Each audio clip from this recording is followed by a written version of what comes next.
And ladies and gentlemen, boys and girls, welcome to another edition of the Morphinominal Hockey Show. It is I, Michael, and I'm being joined from the Nation Network. You've seen him on Leafs Nation and The Sheet with Jeff Marek. He's actually the producer of that show, the one and only Zack Phillips. Zack, welcome to the show, bud.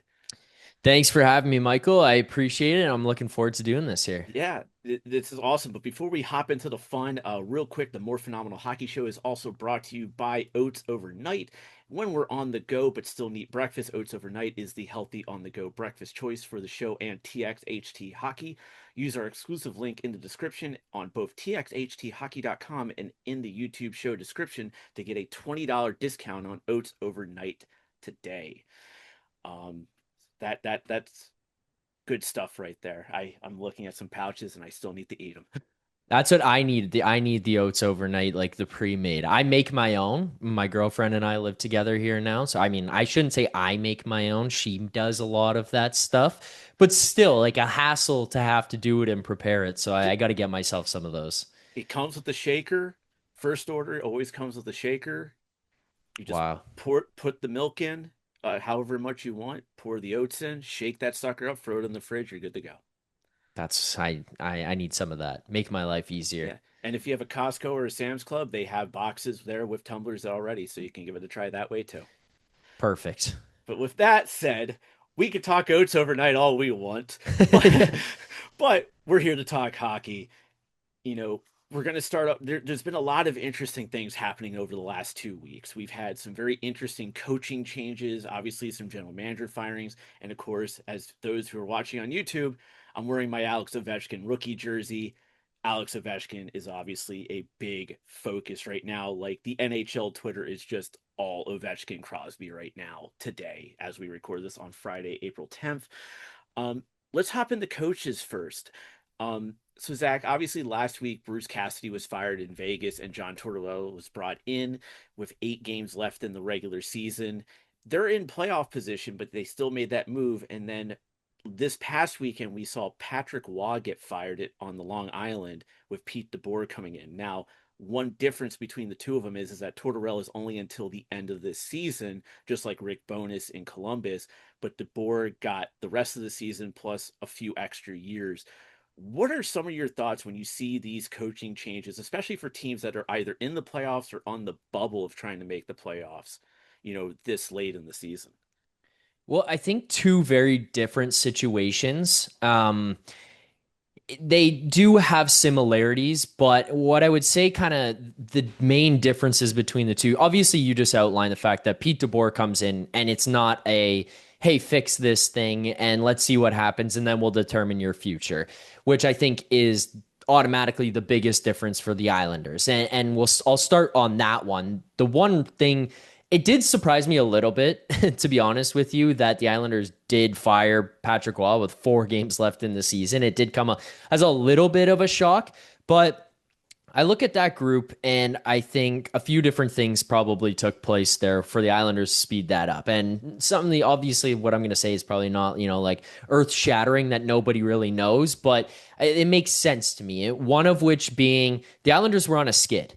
And they were a team that was sitting in a playoff spot, not comfortably, obviously, but they were sitting in one. And I think they had gone on a 4-game slide. And Matthew Darche probably looks around and goes, it's too bad because you don't want this season to slip away. You don't want these guys to kind of end off the year on a sour note where they're all looking around, losing that kind of having the voice of Patrick Waugh be lost in the room where he loses the guys and then it kind of can just turn a little bit ugly and sour at the end. So they probably maybe look at it that way.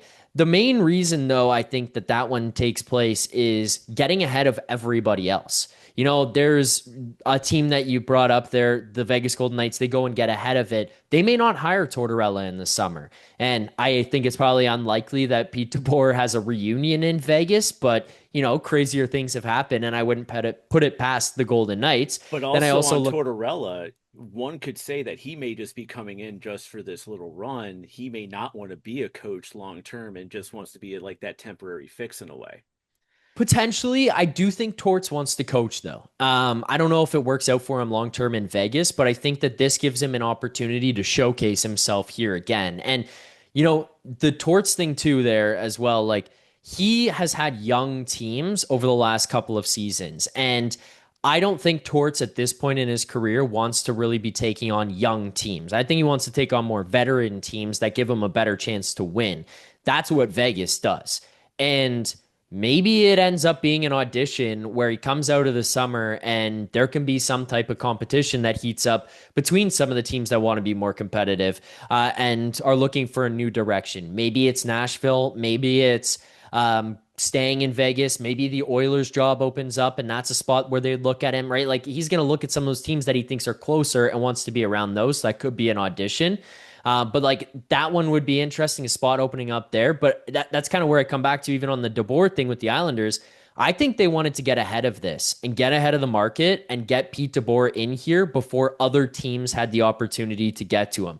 I think the Leafs would have been a team that would have been heavily interested in Pete DeBoer. Would he have wanted that job? I don't know, but they could have offered him a crazy amount of money to come in here and do it.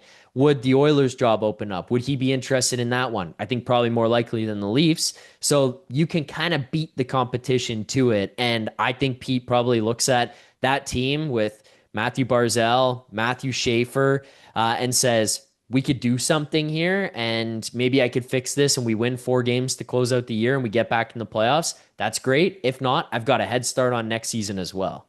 Yeah, and it's interesting about Tortorella. You mentioned the Oilers, and there's a conversation my dad and I have had when Tortorella left the Flyers.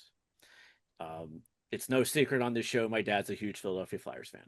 Um, and you touched on something very, very true about Tortorella. He's had young teams the last several years that he's coached, and the one team my dad said that could ultimately use a guy like John Tortorella is the Edmonton Oilers because they need somebody who's going to come in and bring that accountability that is needed. And he's doing that obviously now with Vegas, like as you put it, like maybe as an audition to some of these other teams. So I do agree with that sentiment that with Tortorella, you know, this is probably the best fit for him right now because I don't think he would have gone to the island to deal with a much younger team in that sense. Well, it's an older team, but it's also a slower team. Let's be honest about the Islanders a little bit.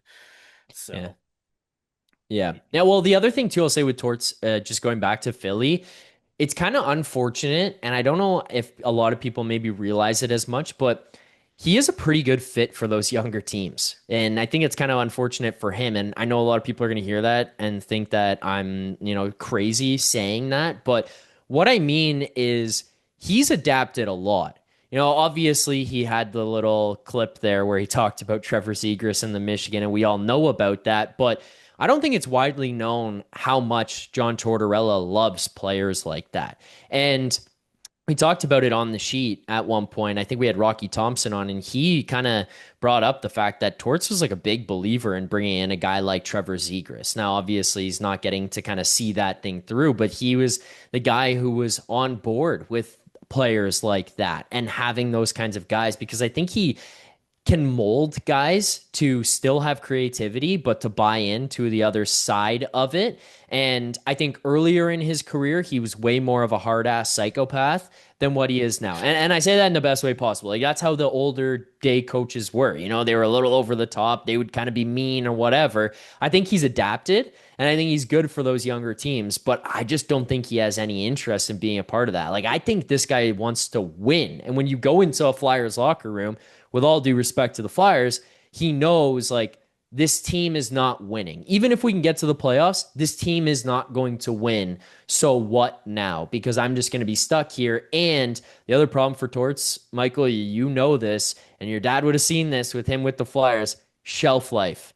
he's got a shelf life. He's not going to be a guy who goes to Vegas and is there for the next 8 years. It's not happening. A lot of coaches are like that. Like Peter Laviolette is like Yep. literally by the time you get midway through that second year on Peter Laviolette, it's kind of like that. Like the fact that he lasted all 3 years with the Capitals. I think he only lasted like what, two with the Rangers when he was supposed to go full three.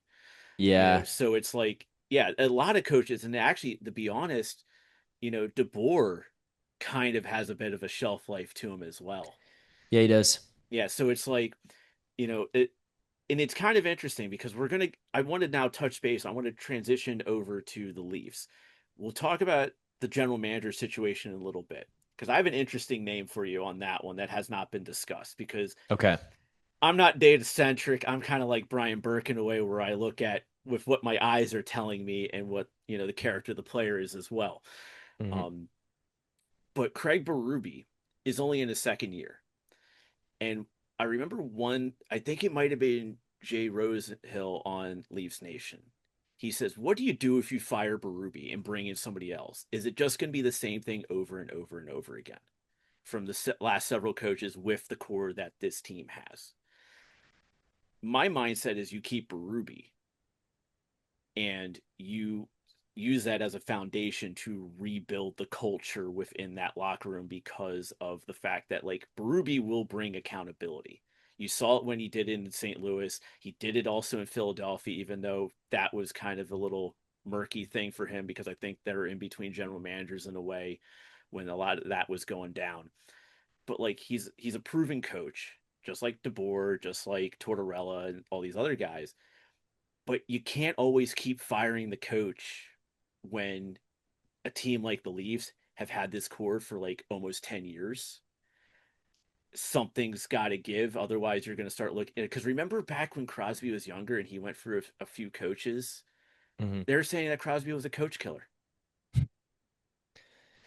Could is Austin Matthews a coach killer? Is William Nylander a coach killer? So is Connor McDavid a coach killer? Yeah, see, that's the thing. They go through so many coaches because of shelf life. Yeah, Sometimes that's the it's only an thing is interesting like thing. yeah, so look, I completely understand where a lot of people are coming from on it, and I struggle with it myself, where on one hand, I kind of feel like you are letting the players off the hook a little bit. Because at the end, you just say, oh, we'll fire the coach and nothing will be done. But that was more of the frustration that I experienced when the core four was still assembled. John Tavares was still at his peak. Matthews, Nylander, Marner were all still here. That was kind of more so what I was feeling in that because I kept looking at the on ice product and then I looked at what happened with those guys when they got to the playoffs. And then it was very clear, there were coaching deficiencies, sure, but it wasn't the coach's fault necessarily. And let's also keep in mind, like, they're also only still on their third coach. Sheldon Keefe has been in this position for a long time. And to be honest with you, had Mike Babcock not been just a complete dickhead, he probably would have lasted longer with the Maple Leafs as well. Like, that's one of the reasons why he was out. It wasn't because he's too mean. It's legitimately because he was doing things you should probably never be doing in a locker room, and How long did he last former in players Columbus hated him. again? How long did he Yeah, last in Columbus exactly. again? He didn't even make it to the Exactly. preseason. He Yeah, didn't even he's make it to looking the at training guys' camp. phones. Yes, right. So, they burned through that one, but I don't think that was the player's fault. I think that was Mike Babcock's fault. And then they kept Sheldon Keefe for a long time. But the point of don't let the players off the hook and fire the coach was more relevant to me when it was like Sheldon Keefe's job on the line because each time I could point to the problem being on them and not on Sheldon Keefe, and nothing was done of it.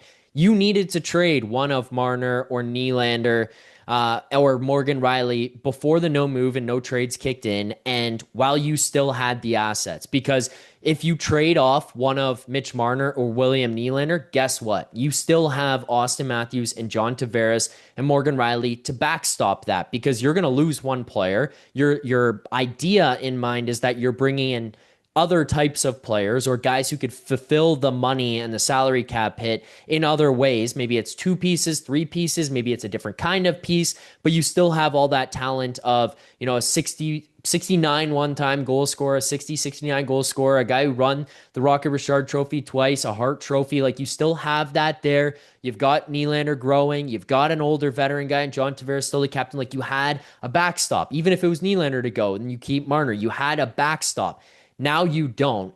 And the biggest thing for me looking at this right now is that you've got Mitch Marner out the door, so you've lost some talent there. You have an aging John Tavares. It's all up to Matthews and Nylander. And sure, they could be a whole lot better. And what I understand about what Rosie's saying is when you get to the playoffs, do those guys wilt and they say, hey, fuck it, this isn't for me. I don't want to play like this. I don't want to be here. I can't handle the playoff style when they get to the playoffs. Is that possible? Entirely. It's actually probably more likely to happen than it isn't because they've proven that. But Michael, the thing for me with wanting to change the coach is less so about like, oh no, you had this guy and you're letting them off the hook by doing that. It's the on ice product as although Tree Living has a lot to do with this and what happened on the ice, a lot of this comes down to Berube. The style of play, the pace of play. They struggle in their defensive zone. The power play's no good. They can't get up ice. And so much of that can be changed with a different coach. You can merge a guy who wants to play a more offensive style and allow more creativity with a guy who's a little bit more of a hard ass. Unfortunately, that guy just got hired by the New York Islanders. I think that would have been the best case scenario, but you can do it. You don't need one or the other, which I think Craig Berube offers the motivational factor. I think his systems and what he can bring to X's and O's lacks. And I think you see that a lot on the ice. Again, Tree Living had a lot to do with that, but I think Berube and his systems made it worse than it needed to be. Yeah, let's be honest. When they traded for Mitch Marner, they got Nicholas Roy in that trade, if I remember right. Yep. And then they traded him to Colorado. You Yep. know, so some of that return really isn't there. And you got, I believe it was a first and a fifth for Roy.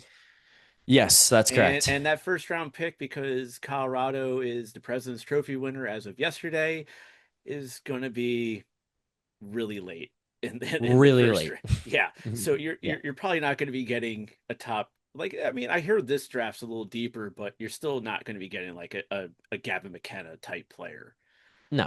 in the first round that late. But it's a great thing because you mentioned Tree Living. Remove it. He was relieved of his duties. Tom Fitzgerald was relieved of his duties in New Jersey as well. We know Barry Trotz announced earlier this season that he is going to be retiring at the end of this season. So they're looking for general manager in Nashville. Um, I mentioned earlier that I have a name that has Yeah. not been mentioned at all. Ron Hextall. And the reason I say Ron Hextall is a very simple reason. He has not had a true legitimate chance to see his work through. When he was with Philadelphia, he came in with a plan that Ed Snyder approved, which was, hey, we need to get rid of bad contracts. We need to replenish our prospect pool. We need to get things back on track so we can then start moving forward. He was doing that. Snyder passed away. Dave Scott came in. Dave Scott was like, and Dave Scott obviously was from Comcast and was like, oh, well, we just want to make the playoffs. Just so forget your plan, just go playoffs. They wanted to rush Carter Hart. They wanted to do a trade that made no sense for them to get Jonathan Quick, that Hextall said no to, and eventually got fired. And then they brought in Chuck Fletcher, and look at the mess that created. And now Danny Briere is fixing that and is using Ron Hextall's plan, by the way. They're literally using what Ron Hextall was doing. He goes to Pittsburgh, and if the reports are true, he was supposed to break up the core three of Malkin, Letang, and Crosby Hmm. to build, get rid of bad contracts as well, along with that, and rebuild that prospect pool. Lemieux and Burke will sell the team. Fenway Sports comes in. We just want playoffs. Do this. So both times that he was an actual general manager, he never got to see it through. He's somebody that also worked with Brian Burke in Pittsburgh. So they were Yep. aligned in their vision on this is how we need to rebuild this team. I think that could be something, somebody that would be a good option for Toronto if he wants to be a general manager again, because he hasn't been a GM since he left Pittsburgh. I think he's the type of guy who looks at the guys of what there is. He tries to get rid of bad contracts, bring in prospects. Because, like, what do you got? What does Toronto have in the prospect pool? Yeah, not too much. Yeah, and that's Hextall's bread and butter. Getting things back together so you can start implementing like look at the Caps right now. We're finally doing it. Look at Right. Philadelphia. They're playing a lot of young guys. They're getting them in there, getting that experience that way because that's what the future is. Younger, faster, hungrier. And that's what in a way maybe Toronto needs. And that's why I look at Ron Hextall and go, he could be a good option for Toronto, but he's not being mentioned at all because I guess with the way things in Philly and Pittsburgh went, that's just used as a mark against him. Yeah, I think that the way things went in Pittsburgh is the one thing that kind of concerns me the most. And I mean, I guess the other part of it would be you bring up the fact that he wanted to go in there and split up that core, if that's the reports are true, and him wanting to break that up. Well, MLSE is not going to let that happen. I don't think that they have any interest in breaking these guys up, and I think they would be much more in line with kind of what you said came in after him and what caused problems for his plan if those things kind of worked out exactly that way, where they want to make the playoffs again and they want to make the playoffs again next year. And they basically already put it out there that whoever the next GM and president of hockey ops is, you don't even bother coming in and suggesting a rebuild because you're not going to get the job. Don't bother coming in and suggesting breaking these guys up because you're not going to get the job because that's not what they're interested in doing. So I think that that pathway is not going to work out. Um, but yeah, I mean, look, I don't know. I wouldn't put it past MLSE to have an interview with him. It's going to be up to this search firm to go and find who the person is and who the total list of candidates are that they do go and find and bring back to Keith Pelly. I don't know how far that's going to extend and who's going to be on that, but it's definitely going to be interesting to see. I do get the impression, though, that they're looking to more so bring in some fresh blood than anything else. Yeah, and there's nothing wrong with bringing in fresh blood because, like, it's interesting because when we look at that, we also have to look at Detroit at the same time.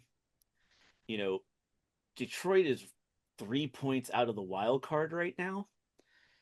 Does Steve Eiserman still have a job in Detroit?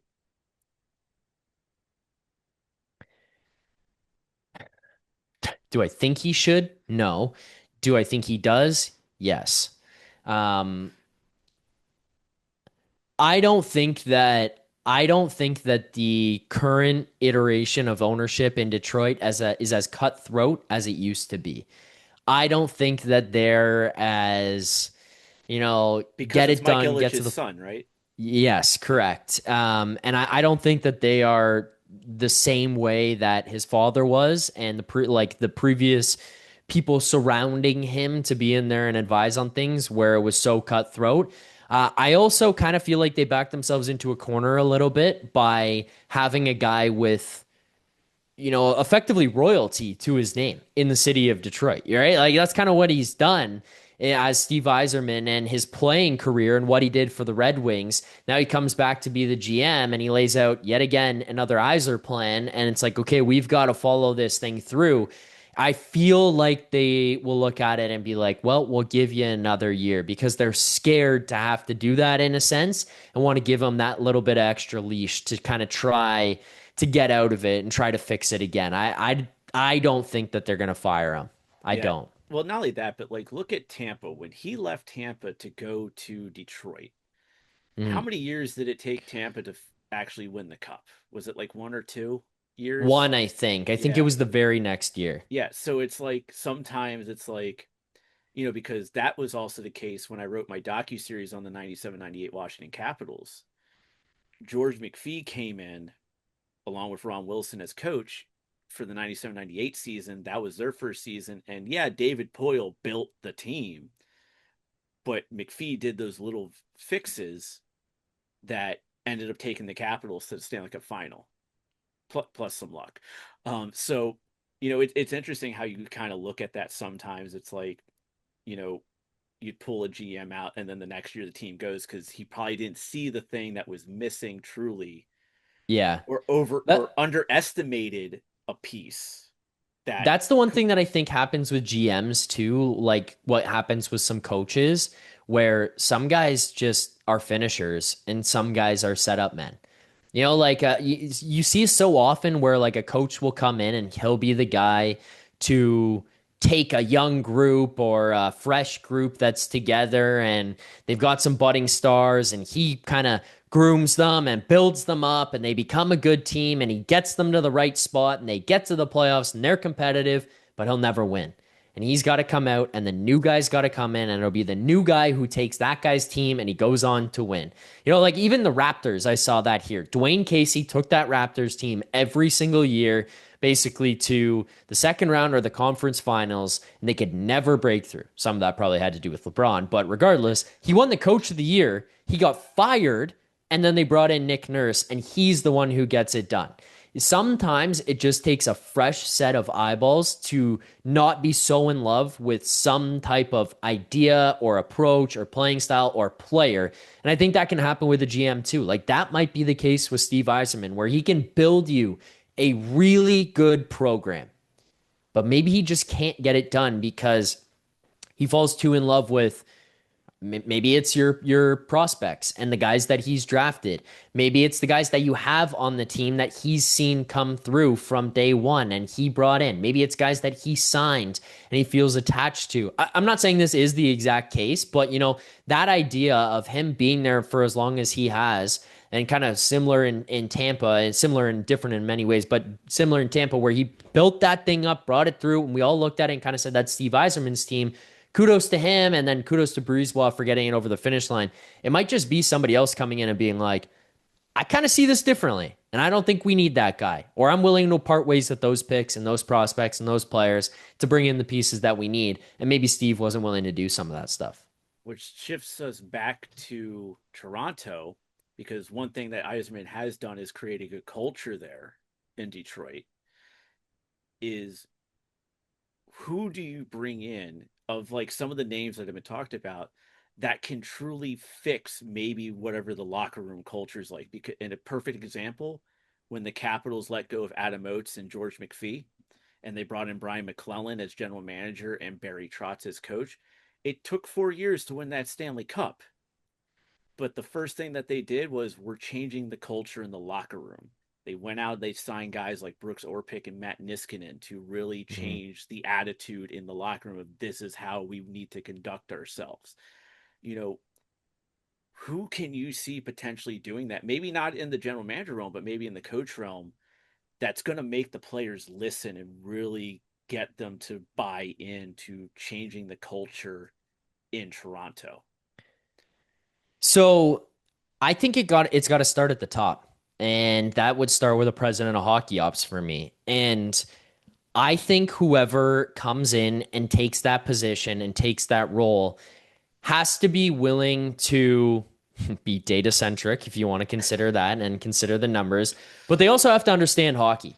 And they have to understand what it takes to win and how the game is played. And, you know, more or less what is wrong with the room and what needs to change in the room. And if they are somebody that can be an all around kind of utility man in the president role who can understand the game while also be forward thinking and be creative and think outside the box of how you want to approach the team and the build and the coaching and the GM and all that kind of stuff. I think it starts in a good place because then you get to a spot where the players will respect you, which I kind of get the feeling just based on what I've seen and heard out of these guys. Not anything behind closed doors or anything, all just out public information, at least in Toronto, is that there is a huge disconnect, which, whether they want to admit it or not, leads to a lack of respect. Whether that becomes for Pelly or Tree Living or Berube or all of them, it kind of feels like everyone's operating on their own page.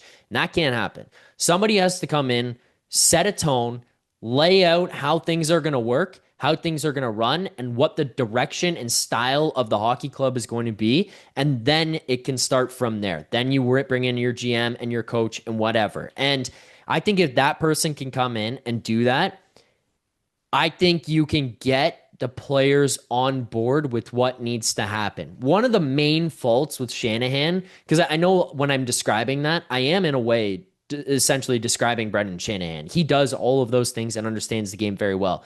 The biggest problem that he had here in Toronto, in my opinion, is that he fell in love with his players and refused to let go.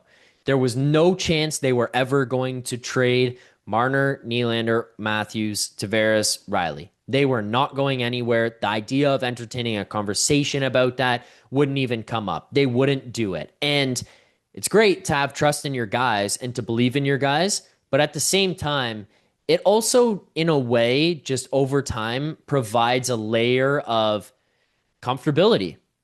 Oh, I don't have to chase this puck down in the corner because I ain't going anywhere. You're not going to sit me and you're not going to trade me. And whether they actively thought that or if it was just subconscious, you could see it take place on the ice. And there was never questions about what they were going to do with these guys. You never struck the fear of God in any of the players where it was like, we will move you. If this doesn't work, we will move you. They were always cushy. And I think somebody's got to come in here and be a little bit more cutthroat, but they also just have to be respected. Like, okay, that's great. Your coach comes in and yells at you and tells you he'll sit you. Does he know hockey? Do the players appreciate what he brings to the table? Do they respect his coaching style? Do they respect his systems? Because if not, then all the threats in the world, they can get lost on you because at the end of the day, they say, guess what, buddy? I make $13 million. I make $11.5 million. You're going to get fired. I ain't going to get traded. So now what? And I think that can create a disconnect. So that's a long way of saying, honestly, I kind of am in love with the idea of hiring Chris Pronger. I don't know if he would want to do it. I don't know if he would want to be a GM before anything else. If he would want to try his hand at that, I don't know if Gary would want him to jump straight into a president role or what, but that's the kind of guy that I would look at and be like, you make sense for this. He understands the business side. He does know what the marketplace. He understands what it takes to win. He's a scary ass hockey player, but he's a fucking real good one. And I think he's a really smart guy. And I think he's more forward thinking than people want to give him credit for. So that's the kind of guy that I would want in there. If not him, the second guy, it's the guy Marek's brought up. And again, I don't know what position he'd want to take, but Mike Johnson intrigues the hell out of me. So that's another guy. Yeah, and it's actually funny that you mentioned that because earlier this season when Jarmo Kekalainen came into Buffalo to replace Kevin Adams, like what was the one thing that Tage Thompson said when he was asked about it?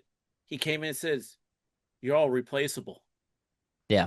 He put the fear of God into every player in Yeah. Buffalo. And granted, they were already in that 3-game winning streak at that point, but I think that was because they were realizing that Adams was going to be gone real soon. Yeah. So it's like, oh, we don't have to worry about this guy. But like Kaikalainen came in and just put the fear of God into those guys. And it was like, you're all replaceable. Yeah. You're all replaceable. And look at the Sabres now. They're behind Carolina. Carolina is the only team in the East to clinch a division right now, but they're only 2 points behind them. But Carolina has a game in hand, of course, so that will go down to the wire of who gets the East in that case. But yeah, and look at the resurgence of Buffalo. That's probably one of the. I asked this question to Mike Agello when I had him on a month ago, and I go, "Did we need the Leafs to suck for the Sabres to be good this season?" What did he say? He said, "No, I don't think so." But because Yeah. because like obviously in the past the Sabres and the Leafs made the playoffs together at the same time, but it's like, Yeah. Yeah. but when you look at just like this has been the season of parity. Let's be honest, it's been a season of Yes. parity. Who would have thought the Rangers would have had the season that they had with Yeah. Mike Sullivan behind the helm for the first season? Who who would have thought Toronto would have had the season that they would have had? Nobody was predicting that. Mm, Nobody expected to see the Capitals where they are right now. Nobody thought they were going to see the Panthers where they are right now, although that was more injuries related than for anything. sure. Nobody saw it with the Devils. It's like you look at all these teams and going like Buffalo's in the playoffs. We didn't see that coming. Right now, currently, Pittsburgh and Philly are in the playoffs. Nobody saw that coming. Yep. And you got Boston and Ottawa in the wild card. So the East has been the season of parity. Well, even look at the West too. Like I keep joking about it. It's ridiculous. I'm doing scoreboard watching as a Leafs fan because I'm willing it to happen for the Maple Leafs to get a top 5 overall pick. Like I'm begging for them to get a top 5 overall pick. The team that's in their way, Michael, is the Seattle Kraken, who by the way with a win last night kept their playoff hopes alive. What the hell are we doing? Yeah, it's crazy. It's like I'm looking at them now, and like to be honest, the only team that I'm generally surprised by is Utah. It's Utah. Like Winnipeg being out, yeah, that's an or a head scratcher. I was going to say an eye scratcher. That would be Eye very scratcher. painful. Yeah, I don't want to deal with that. As somebody who has to wear contacts when they play hockey, yeah, no, don't scratch your eye. But Yeah. but like yeah, Winnipeg's the one head scratcher, but like Utah, I would say is the surprise. I'm not surprised by Anaheim with Joel Quenneville behind the helm. Yep. They were a veteran coach away, in my eyes, from making the playoffs with that roster that Pat Verbeek who just signed a multi-year extension today. Um, I think they like the Ducks are exactly where they should be. And then when you look at the Central Division, it's exactly what we expected it to be, which was Colorado, Dallas, Minnesota. With Winnipeg being the outlier because they were kind of sloping down after winning the President's Trophy last year, especially with the way the playoffs went for them last year. Yeah. Like they couldn't win on the road. Yeah. They just couldn't. So yeah, I see it, and it's like, well, as long as Edmonton doesn't have to play LA, I think Edmonton should be okay. Yeah, no kidding. 5 years in a row. If that happens 5 years in a row in the first round, we are changing the format to 1v8, no questions asked. No, they'll find a way. They'll find a way. They'll find a way where LA will sneak in as the 8, Edmonton will be the 1, and we'll be looking at it going, "Are you kidding me? We changed this again because you idiots keep running into each other in the first round, and now you're doing this to us here? Really?" Really? Like the Miz, really? Yeah. Yeah. I'm a wrestling Really? fan too, so I we could do the wrestling references all we want here too. So but so it's interesting. I know Nashville's been doing their search a lot longer. You have to wonder what happens to Andrew Brunette. You have to wonder what, obviously, in your mind, Berube's gone at the end of the season. Yeah. That's a fair sentiment.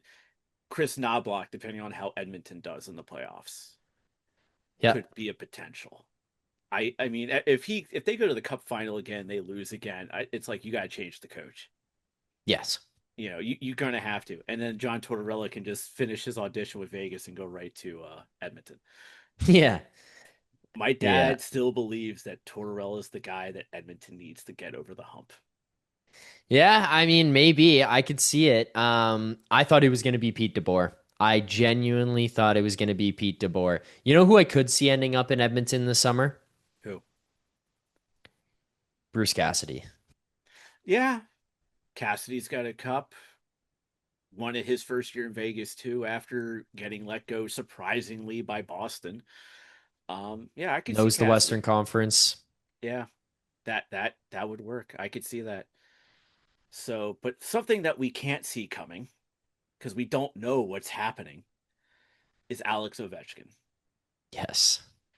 Obviously, it came out the other day that Ovechkin is going to decide over the summer what he's going to do, which to me feels very on par to a walking away without ceremony Yep. because he loved the way Gretzky did it. And um, one of the guys who I text all the time, he is dead set that Ovechkin is using this just as a ploy on Chris Patrick, who I don't think is a good general manager. We can get into that conversation another day. To put pressure on Chris Patrick to make moves that need to be done because he's been saying since the summer we need a top six forward. We need a top six forward. We need a top six forward. We need a top six forward. He has not brought in a top six forward. We have the hunk of meat line with the Protus brothers and Tom Wilson now. That's an Yeah. improvement. Yes, 700-pound line. I'm literally calling that line the hunk of meat line. It's a good line. It's a good name for them. If anyone creates t-shirts, royalties right here. Yeah, Uh exactly. You just need like you need to put just sticks of ground beef with like stick legs and hockey sticks in their hands, and that's what you need to do, and then put their numbers on them, and then you could sell that line. yes, the hunk of meat line. But we're finally seeing some of the young kids come up. Like Ivan Miroshnichenko is getting some opportunities now. Ilya Protis just played his first game. Cole Hudson's finally up. I'm not gonna lie. Before John Carlson was traded, I thought Rasmus Sandin was going to be the one to get traded to fit in Cole Hudson. Mm. Because when I looked at the depth and everything like that, I that's who I saw as the odd man out. And then end up Carlson being the guy getting traded. I think that was because he probably wanted too many years. I'm just gonna. That's my thought. The term was not right. Chris Patrick could say standings all he wants, but and who knows what he was thinking going into that trade deadline? Because we're all scratching I our heads here in DC, going, "What the hell is going on here?" I But I also wonder if they just didn't expect to have an offer for John Carlson, and when one came through that was the package that it was, he looked at it and said, "I have to do this." well, apparently, according to Patrick, Verbeek has been asking about Carlson for a couple of years now. Yeah. So they He might have just just come in over the top and had that offer where he said, "Hey, I'll do this." And Chris Patrick didn't think it was going to come. And he said, "Okay, fine." let's do it. Yeah. So, but Ovechkin, going back to him, I think while I agree with my friend that this could be a ploy on Chris Patrick to make him like put pressure on him to make some moves to kind of change the direction of the team a little bit, which I do think part of that direction is an Ilya Protis and Mershenko, a Cole Hudson, Andrew Crystal, who has not had a chance to come up just yet, getting Yep. those guys into the mix with getting another top six forward to complement. Because let's also be honest, whoever that top six forward that is going to come in is eventually going to have to be the one to replace Ovechkin. And that's a tall, tall task here in DC for the Caps. Hmm. And so that's why it's important to get Protus, Crystal, and these other kids up here playing because we need to see what they can do. Yep. But who knows? We'll see. But I think, and this is in my heart, I've been saying this since the summer, I think this is it for Ovi. If the I Caps think are this is it.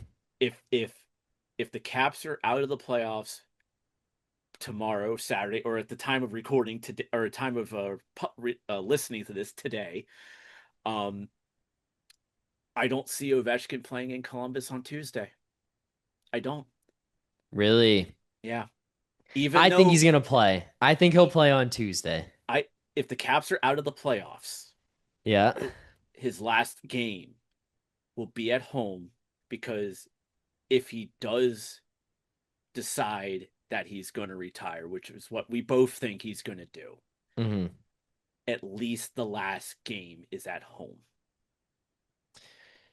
It would be apropos for it to be against Columbus because that's who his opponent was in his first career NHL game. But that game was at home, not on the road when Ovechkin debuted. So it would be ironic that it's like, okay, you started your career against Columbus, you end your career Now against you end it. Columbus, but Yeah. at the same time, like, and I was listening to the sheet on Thursday's episode when Greg Wyshynski and Marek were talking about, you know, Wish came up with the thing about like how both Crosby and Ovechkin at the end of the game like swap jerseys at the end of the game, like Yeah. Yeah. that Yeah. be the send off, and I'm like, oh, that's good. Yeah. I like that. That I think that would be you great. and you don't have Ovechkin playing Columbus just as a precaution in case he does in fact retire. So the last thing you ever see him do is that. I'm Well, I like, think if oh, that's he's good. going to retire, or I think if he does that, he's going to retire. If they do a jersey swap, that's got to be it. It would Well, be nuts if he does a jersey swap, and then that isn't it in that game. But look, I think he's going to play in Columbus no matter what. I think he'll finish it out there, and the perfect pitch, like storybook picture perfect ending is Crosby at home, wrap it up that way. That's the way to do it. Like that is the storyline of all And storylines and, for these two and their careers. But and I who don't did think it's gonna be Gretzky the and the case. Rangers play their who did Gretzky play against in his final game again? Was it the Oilers? I don't know. No. I don't remember. Wayne Gretzky's last game was at home at Madison Square Garden against the Pittsburgh Penguins. Okay. Okay. So how ironic would it also be both Gretzky and Ovechkin's last NHL games are Against against the the Penguins? Penguins. Yeah, That would be I interesting. think he's gonna play on the Tuesday. I do. But you brought up something. We talked about jersey swaps. I want to bring this up real quick. I actually Okay. have this written down. So we know that Ovechkin has always done jersey swaps and equipment swaps and stuff like that because he's going to build this museum in Russia, which he says that he's hoping to have it open in 2027. Yeah. Capital's social media had started sharing some of the jersey swaps in the month of November, starting November 6th in Pittsburgh with Evgeny Malkin, then in Florida with Brad Marchand, then the 17th against LA with Anze Kopitar, because obviously he's retiring at the end of the season. Then against Edmonton with Connor McDavid. And then on the 28th, which I believe that was Black Friday, against Toronto with Austin Matthews. The Capitals were showing on social media these jersey swaps, which we all knew, and it started getting talk going up. Mm-hmm. Notice how that stopped after the one with Austin Matthews? Because OV, and I would not be surprised because I would not. OV probably told him, please stop posting it on social media. I don't want it on social media. I don't want the attention of it. Yeah, I could see that. That would make sense. Because That would because make sense. because we saw the thing from Nick Kiprios at Sportsnet saying that like Ovi really liked what Gretzky did when he retired. And I actually watched the Ultimate Gretzky documentary recently. Mm. And John Davidson asked Gretzky straight up, "Hey, could you have done one more year?" Right. And Gretzky said, I could have. I still could have played one more year and turned it into a multi-city tour. But the problem with that is that it becomes disingenuous to my teammates because all the attention is sown on him. Right. It's not on the team. It's not about the team trying to make the playoffs or anything like that. It's just about, hey, it's Gretzky's farewell. Right. You're kind of gonna, if OV comes back next season, you know it's going to become a three-ring circus like the way it was when he was chasing Gretzky. I do think he'll go out. He's no matter what, he's going to go out quietly. That's kind of why I think he's doing it this way, and that's why I think that this will be the end.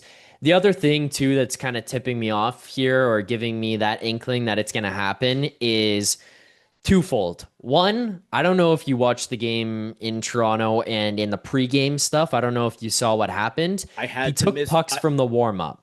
so he does that every game. Now the question is, how many pucks did he take? Did he take two or did he take Right. more?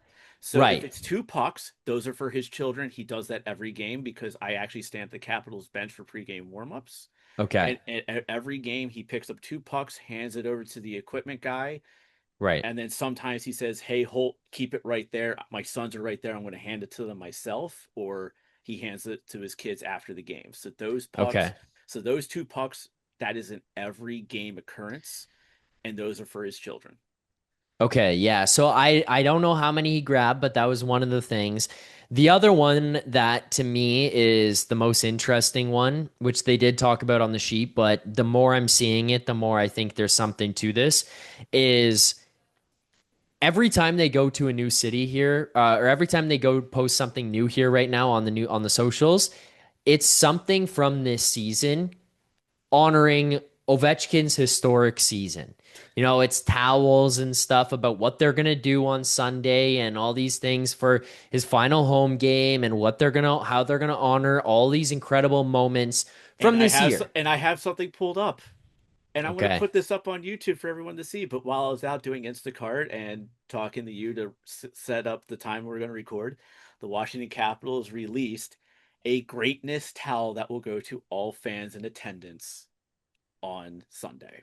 Yeah. And it has Ovi from the draft, him with the subway, him with the cup, him with the goat, him from the All Star when he had the silly hat on when he teamed up with Malkin real quick. So it's got him obviously doing the dive on his belly when he scored 895. So it's they have a greatness towel that will be given out Yep. on Sunday.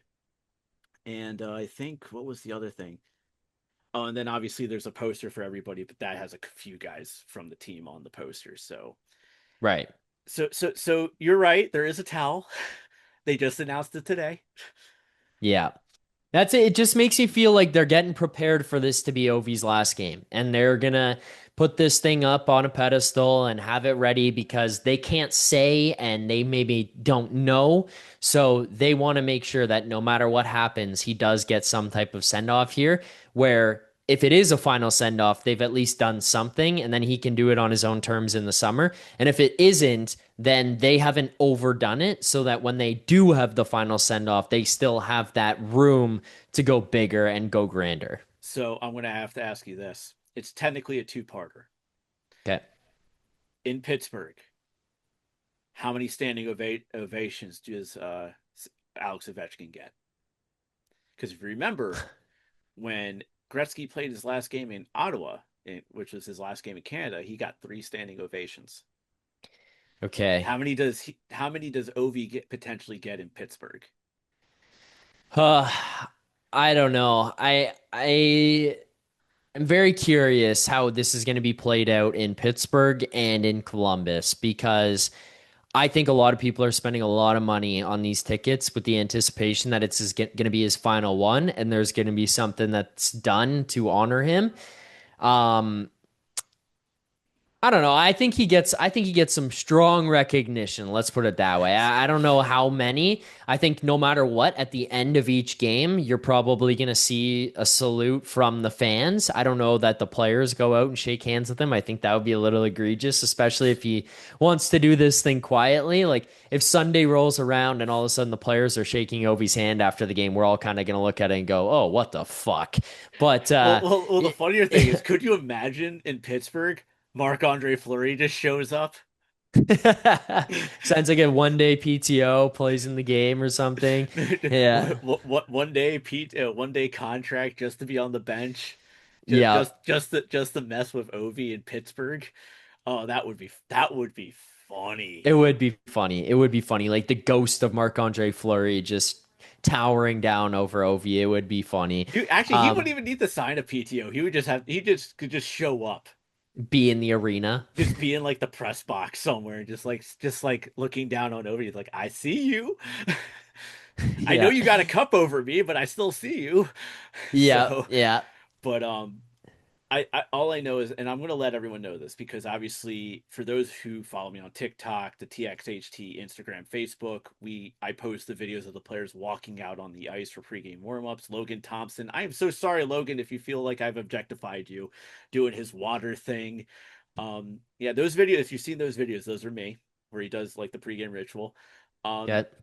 I'm going to be putting a bit more focus, obviously, on Ovechkin. I'm going to record him doing his ritual at the bench where he does the thing with the water bottle, and maybe with his stretches. I'm going to try to have the camera on him, video wise, not picture wise, where he when he's on the ice and potentially in scoring opportunities. I want to try to get as much as that as I can and put together up a nice little reel thing for TikTok and Instagram, Facebook for you know in case it is the last time I get to see him live.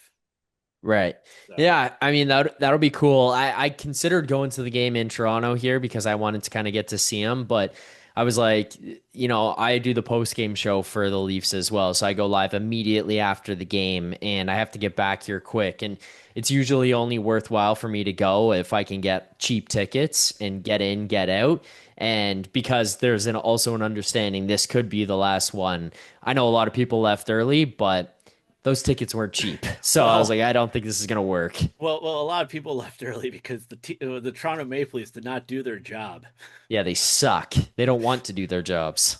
So, Yeah. but yeah, but like I definitely I think we're definitely in agreement that Ovi's this is near the end It for feels like Ovechkin. the Yeah, end. it Yeah. like it. And here's the thing: I want to put this in perspective. We're both hockey players ourselves. You and Yep. I, Zach. You know, hilariously, you'll find this funny. I am 1 year, 2 weeks younger than Ovechkin. Okay. Ovi was born September 17th, 1985. I was born October 1st, 1986. There's literally a year and 2 weeks between us. Okay. When Ovi went number one, did you know that I was actually draft eligible for the NHL draft? No. No, I did not know that. I was, because almost everybody who played in USA hockey was essentially eligible. Whether or not you're getting looked at, that's another story. Fair, fair, fair. So Yep. I sucked as an ice hockey player. That's why I play ball hockey now. But at least I'm honest with myself. But but the thing is though is that I understand and you understand the wear and tear that this game puts on our bodies. Yep. We never played at the level like Ovechkin. And actually I pulled this up when I was having a conversation with somebody. When you look at Ovechkin's career, and I got to pull this up super fast. Where is it? Stats. I like how you Google on the sheet. I do the same thing too on the Morphinominal Hockey Show. So Ovechkin has played 1,570 games before these two games against Pittsburgh and potentially the game against Columbus. He has Yep. 928 goals, which is obviously 928 more than either of us combined in anything. Um, I know I haven't scored a goal in the NHL. Uh, I have not come close. um, he has 756 assists, 1,684 points. And when I looked at it Wednesday night, he has three over 3,700 hits. He is the hits leader actively. Can Wow. you can you imagine the actually let me see if that Google search is still up. Yeah, there it is right there. Let's see if my number's right. 3,870 career hits. He is the active leader in career hits right now. Wow. This is another reason why I think he's retiring. To play the way he has for 21 seasons, Physically demanding. the physical demand. Like, I remember when Justin Williams retired, and I remember when Brooks Orpik retired. There was things that those guys said about the preparation that they had to do just to get ready to play. Yeah. And that's what I see with Ovechkin. I could see him go. He's going to go to the KHL. He's going to play for Moscow Dynamo. Um, I actually heard something that after a year of playing for them, he might buy the team. Hmm. I can That see that little Yager situation. Yeah, that when I heard that a couple weeks ago, I was like, that's I didn't think about that. Yeah. So I could see that playing and then just transitioning into some type of ownership of that team. Yeah, that would make yeah. sense. And then one way or the other, we all know Ovechkin's eight's going to go up in the rafters. They will not retire his number league wide like they did Gretzky. Um, I that honor really just goes to Gretzky at this. I don't see how you can I retire don't the think they'll no, I don't think that they'll retire league wide. I think at this point the it'll Caps. just be in Washington. Yeah. Yeah. Well, Yeah. it's I also funny. think the same thing will happen for Sid in Pittsburgh. Pittsburgh where he gets his number retired there and it won't be league wide. Yeah, it was interesting because somebody I forget who brought it up. It might have been Wish brought it up on a earlier episode earlier in the season about it, and I was like thinking about it. I'm like, it doesn't make sense. It doesn't make sense to retire eight league wide No. because then you screw over guys like Kale McCarr. Yeah, true. Yeah, no, I don't think that that'll happen. Yeah. So with that, Zach, where can the people find you on social media, my friend? You can find me on Twitter at Zack Phills, ZackPhill, as well. Obviously, make sure to check out the Leafs Nation. That's Leafs Nation After Dark. I do the post game show. It's coming to an end here, only 3 games left. But you can also find me on the sheet with Jeff Marek, Monday to Friday, 1 p.m. Eastern time. So make sure to check us out there. That's where you can get me talking hockey. Yeah. And then, of course, obviously for me, you can follow everything for the Morphinominal Hockey Show via TXHT at TXHT underscore hockey, txhthockey.com. And then, obviously for myself at the Lindenbaum 75, which, as you could tell, there's a llama right here. It is because Saturday, April 11th, which is probably when you're listening to this, I am making my debut in the National Ball Hockey League as part of Tier 3 Maryland, and you can buy merch. That's some awesome merch. Buy my merch. No, no, I'm excited. I'm nervous. I'm ready to rock and roll. I'm going to be a third line center, which is hilarious because I play left wing and I'm just being put there because I can take faceoffs. But I just found out that I'm also going to be on the second power play unit and the second penalty kill unit. So it's like, all right, this is going to be pretty cool. I'm Nice. I'm ready to rock and roll. Let's do this thing. Nice. That's So exciting. so yeah, go to MBH. I think it's MBHL.com or just look up the National Ball Hockey League. Look up the Delmarva Llamas and Tier 3 Maryland, which is out of Rockville, Maryland. Check that out, and then I'll have a link if you actually do want to buy Llamas gear. just for That's pretty cool. just because, why not? So with that, I'm Michael. He is Zach. Check out the sheet. Check out Leafs Nation. Your suffering is almost over, Zach. Yes, we're almost done. It's Almost almost done. over. It's almost over. At least for the Leafs, not with the sheet. But Yeah. because you're going to British Columbia soon. Yes, tomorrow Yes. morning. When people are Yes. listening to this, I'll probably be on a plane. Yep. So with that, until next time, we will see you on the ice.